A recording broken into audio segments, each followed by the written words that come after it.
Decoding non-defining relative clauses, common mistakes and how to avoid them. Hello, learners. In today's video, we're going to discuss a crucial topic: non-defining relative clauses. Not only will we learn about this topic, but we'll also highlight some common mistakes learners often make, and most importantly, how to avoid them. So, let's dive in. A non-defining relative clause, also known as a non-restrictive relative clause, provides additional information about the noun. However, if you remove this clause, the sentence still makes perfect sense. Here is an example. Mrs. Johnson, who lives next door, is a teacher.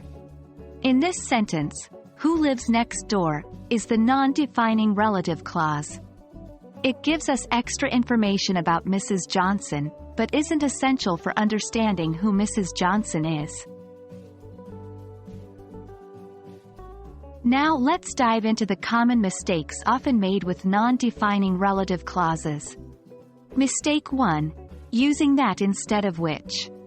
In non-defining relative clauses, we always use which to refer to things, not that. For instance, saying, "My car, that is blue, is parked outside," is incorrect. The correct sentence should be, "My car, which is blue, is parked outside." Mistake 2. Omitting commas. Another common mistake is forgetting to use commas to separate the non-defining clause from the rest of the sentence. The commas show that the clause can be removed and the sentence will still make sense. For example, "My sister who is a doctor lives in Boston" is incorrect when referring to a non-defining clause. The correct sentence is, "My sister, who is a doctor, lives in Boston."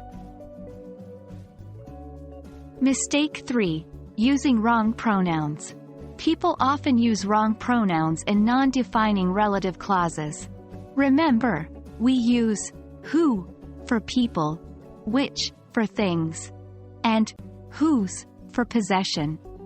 For example, "John, which is my friend, is coming over for dinner," is incorrect. The correct sentence is, "John, who is my friend, is coming over for dinner." To avoid these common mistakes, keep these rules in mind. 1. Always use which to refer to things and who to refer to people in non-defining relative clauses. 2. Remember to use commas before and after the clause to signify its non-essential nature. 3. Practice. The more you use non-defining relative clauses, the more familiar you'll become with their structure and usage. There you have it, learners. We've unpacked the topic of non-defining relative clauses and explored some of the common mistakes people make when using them. Remember, the key to mastery is practice.